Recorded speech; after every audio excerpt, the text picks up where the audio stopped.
Hi, I'm the Moorlander and this is Moorlander EDC. Now, while I was at IWA this year, I went to the Acebeam stand and there was one light that was the most requested light from you guys when I showed it off. And they got in touch and asked if I'd like to have a look at some of their new lights, and I was like, yes please. Everybody wants to see the Terminator M2-X. So, I mean, let's just turn the camera around and take a closer look at, for me, is the perfect balance between Candela or Lumens. So quickly around the box, different information of fact about how this is both a floodlight and a spotlight, and it's got your funky disco RGB lights on there as well. There are a few different versions of this one as far as SKUs are concerned. This is the cool white 6500K version. There is also a natural white at 500K with a higher CRI. For this one, I thought, because I wanted to do kind of a difference between Lumens and Candela, then I went for the cool white 6500K, and then just like a little bit extra around on the box there. Now on the inside, so on the right hand side here, I have opened this, you get, in fact it says on here, so you get a lanyard, you get your charger, O-ring, and then also your instructions are in there as well. And then on this side, in this really nice little kind of foam part, here is the Terminator M2-X, and this is a beast. It is a beast. I like, and I've said this before if you've watched other pieces of content that I've made around this more rectangular form factor with lights, I just really like it. I find that it fits perfectly in your hand. Now this is bigger than your average torch, your average flashlight, in the fact that this is two built into one, which we will have a look at. That's the weird angle. That's the angle that when I look into makes me think, wow, there's something kind of, there's some strange black magic going on here, mainly because of how deep this section is there, and how far away that LED on this side, because this is the higher Candela, and this is your spotlight, and this is your floodlight. How far away that is. On the original Terminator, that used an LEP style light. So these are both LEDs. There are 3 LEDs. Well, actually, there's 6 LEDs in here, and on that one there's another LED that is deeper within there. But that's one of the main differences between the original Terminator and the Terminator M2 or the M2-X. Now, as we usually do, we'll go into, so we'll have a look at some measurements, we'll have a look at some materials, and then we'll have a look into the actual functionality of this light itself. Now, as far as your measurements are concerned, okay, so it comes in, so from the end all the way to the tip here, comes in at 95.4 millimeters. The width on this, as you can see, it is a little bit wider. It's more kind of shaped like a bar of soap rather than just a long tube. So it comes in at 48.5 millimeters, and the depth of this, I guess, comes in at 29 millimeters, so it is just thicker than an inch. It's constructed from 6061 T6 aluminium, which a lot of these lights are made from, so it makes sure that it is reasonably light, but it still feels beefy in the hand. And I think, again, that just comes down to the form factor of this. When it's in your hand, it feels incredibly solid. It looks like it should weigh a hell of a lot more than it does, but it only comes in, and this is with the battery, it comes in at 197 grams, or 6.95 ounces, and that comes down to that, as I say, the 6061 T6 aluminium that this is crafted from, and this is also anodized as well, so that is what the finish on this one is. Now we did see, actually, is there anything else on the outside? So as far as the construction is concerned, you do have the regular kind of heat sink that you have on the end here. This will help to disperse some of the heat. That's especially important with this, with the LEDs here at the end. But then there is also some light, or at least there is also some heat that is projected, especially from the thrower. In fact, when it's on, and actually that's the wrong one. Let's put it on. So when it's on, you can feel that heat on your hand pretty much instantly. On the back here, there is also a clip, which I guess if you wanted to, you can remove. The screws are on there. Now, I did mention that this is charged via USB Type-C. We're looking around here thinking, well, where is that? But if I take this side off, pull this out, here is your battery with your charger on the battery here. So this is one of Acebeam's 18650 batteries. Now I say that, I don't want you to think that this is proprietary, although to some small degree, because it's got the charger on there. However, I have tried some other 18650 batteries in here, and they have worked. And there was another rechargeable battery that I've also tried in here as well, and it has worked as well. But it's a 3100 milliamp hour battery. Yes, but it's rechargeable via the battery itself. You have to take the battery out in order to charge it.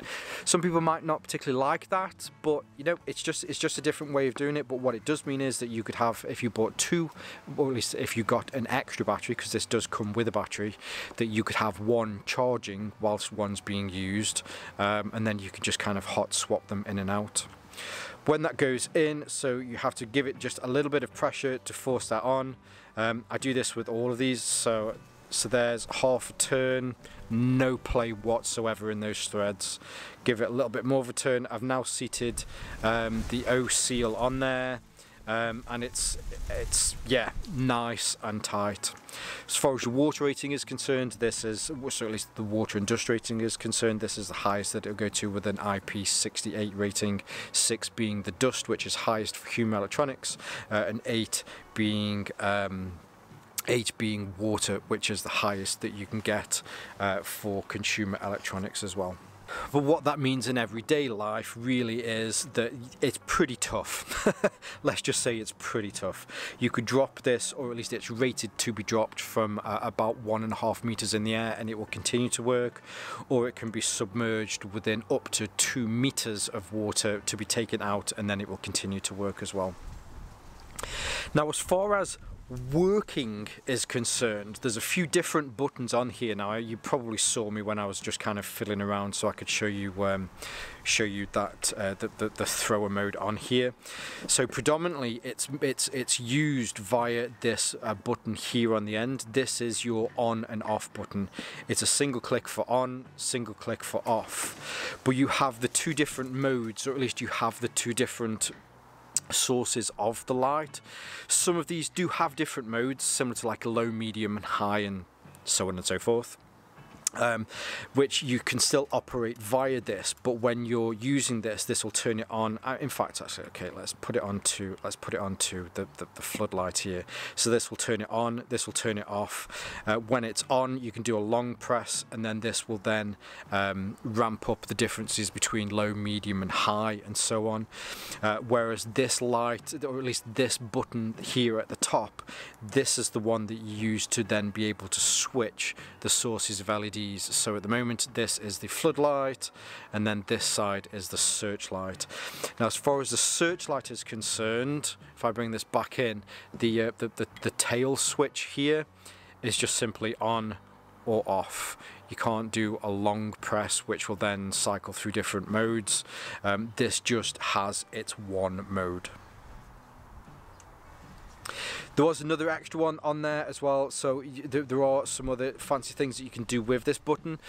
So if I do a double long press, or do a double press, you can then switch between, so that you've got both of them on. So we now have the flood and the spotlight on. Or if you do a long press, Hopefully there on the end now, which is quite difficult to see here in the light, but we will go down to the... Actually, let's go into the woods. Let's go to the woods tonight. I think the woods is probably going to be the best one to see this, so that we can see how far this throws. But this is the RGB mode, so hopefully you'll be able to see there that it's just cycling through those. Now, quickly before we do go down to the woods, or at least before we wait for the sun to go down, let's put it onto the flood mode. So this is very similar to how you will get with other Acebeam lights, as far as, you know, like the different light levels that you have. So when it's on like this, it will remember what is the previous one that you were on.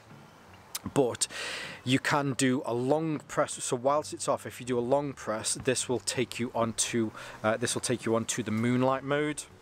After that, if you do another long press, then you have low, you have medium, kind of a second stage medium, and then high.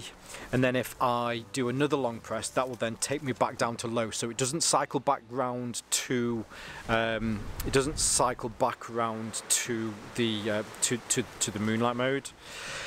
If you turn it off, turn it back on again, it will remember whichever mode that you're on.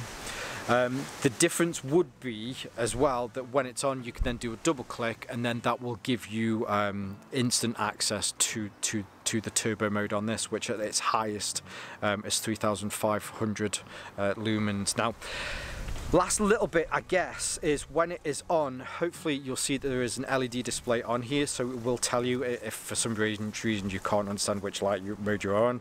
But there is a battery level reading on here, so dependent on the colour of the LED, if it's red, then you do really need to charge it. And then it'll tell you which mode that you're on. So at the moment we're on flood. Press the wrong button. If you want to change that then so that you're on the spotlight, which it's on now, hopefully you'll see that the LED has switched between those.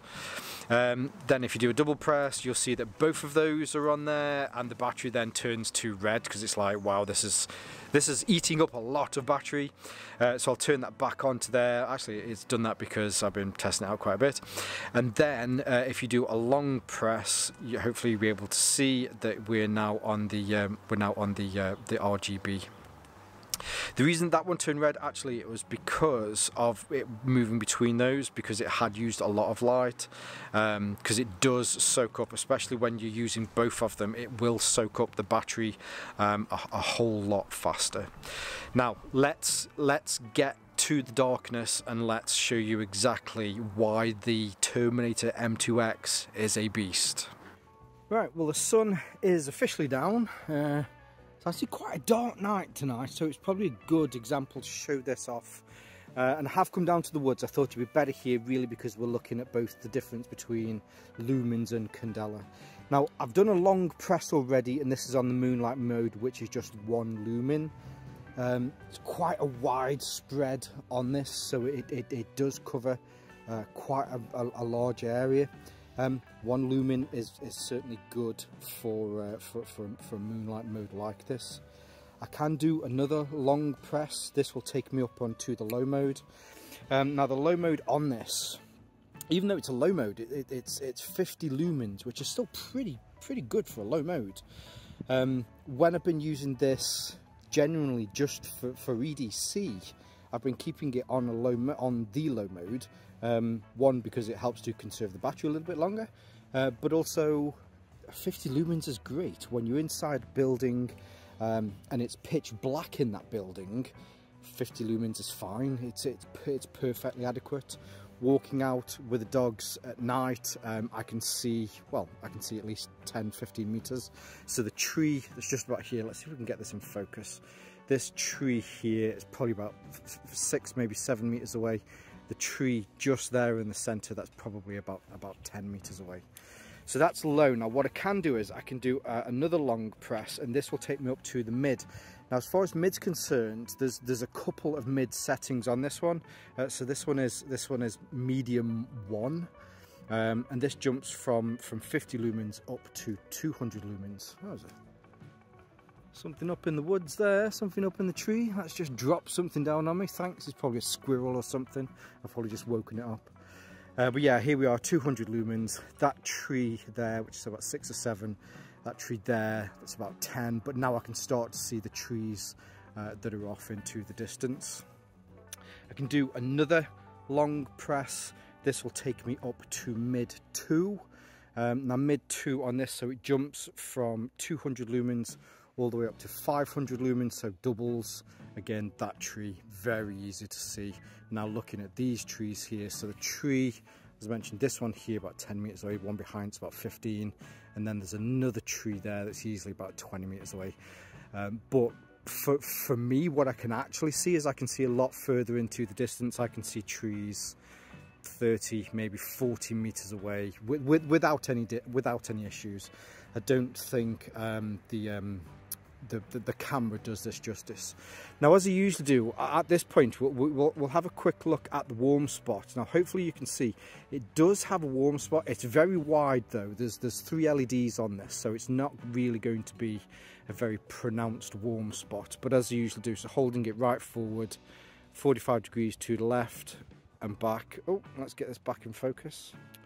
Oh, come on, let's get back in focus. Sorry about this. It's there we go.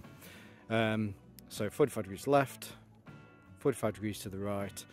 Again, as far as the spill is concerned, there isn't a particularly defined skirt on the edge of that spill either. But again, you know, as I mentioned, this is 3 LEDs, so a lot of that light will diffuse and kind of meld together.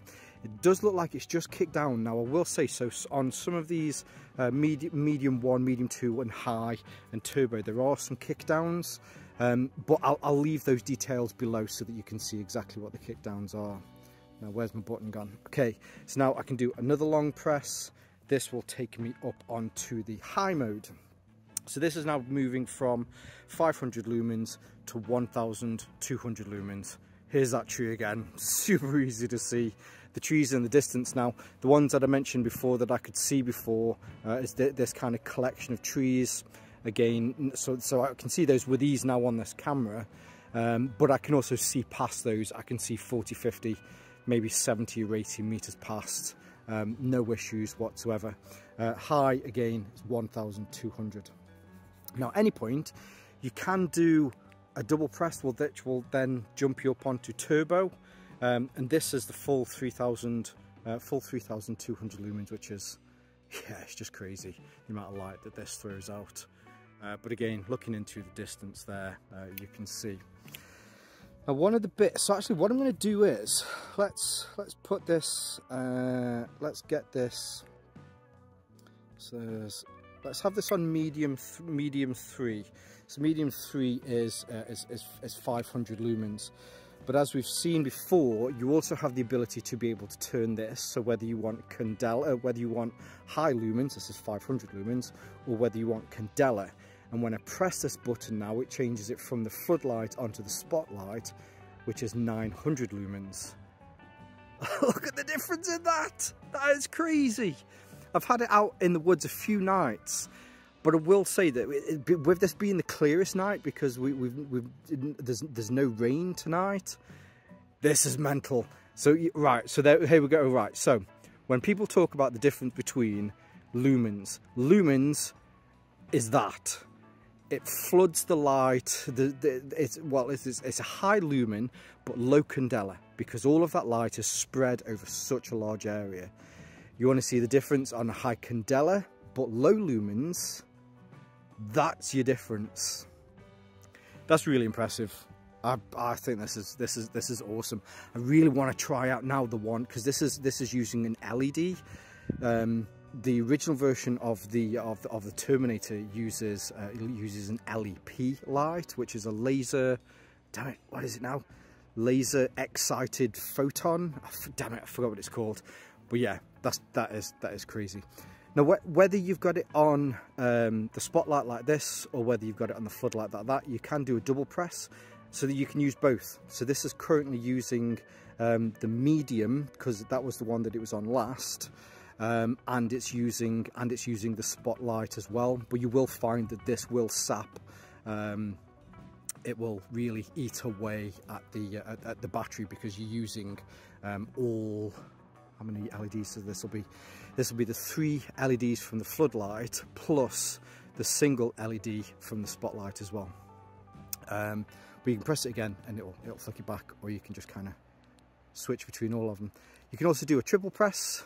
This uses this 4 strobe, and this uses all of them. If I can turn it like that, we need to turn it all the way around. But yeah, that's that's pretty nuts. Or, as I mentioned before, so there is also a, we're just going to have to focus again. I really do apologise about this. In fact, let's put it on that. That'll make it easier. Or, as I mentioned before, there is also that funky disco LED, so you can do a long press of the side switch, and now we have our different coloured disco LEDs, which is a nice little feature. Yeah, crazy light. This is for the people that really do want to have their cake and eat it. The M2-X is definitely the have your cake and eat it light. Well, actually, you can have your cake and you can have somebody else's cake, because you're possibly, like me, in one of 2 camps. You're either a Candela person or you're a Lumens person. Why not be both? Why not be both? I should have said this at the beginning. That's how I totally should have started this off. But for those people that really kind of struggle to understand the difference between the two, seeing this beast in the dark hopefully will dramatically show you the difference of why some people prefer Candela, why some people prefer Lumens. Now, for me personally, I'm a Candela snob. I really like Candela, and I prefer a higher Candela over a higher lumen count. However, there are times when it's nicer to have high lumens, and having both in one beast is you having your cake and eating it, and someone else's cake as well. Is that a right analogy? I hope that's the right analogy. Well, stuff it. It's the right analogy for now. But yes, this thing really is and I've said it once, I've said it 1,000 times, this really is an absolute beast. Now, I do want to say a huge thank you at this point to the awesome team. One, for when I went to visit them at IWA this year, from Acebeam, of course, for being so hospitable whilst I was there, and 2, for getting in touch and asking if I'd like to see this light. This was definitely the most requested light that I'd had a look at whilst away in Germany. Totally lives up to the myth, the legend. Of course, I'll leave some links below so that you can see more from Acebeam and their other lights, and where you can go to pick some of these up. I'll also leave some of my social media feeds below as well, for here on Moorlander EDC, and also my sister channel Moorlander Tactical. But for now, as always, stay safe, stay Moorlander, and stay EDC. Now, I thought it'd be useful to have a quick look around the box, ever so quickly. You got the different information as far as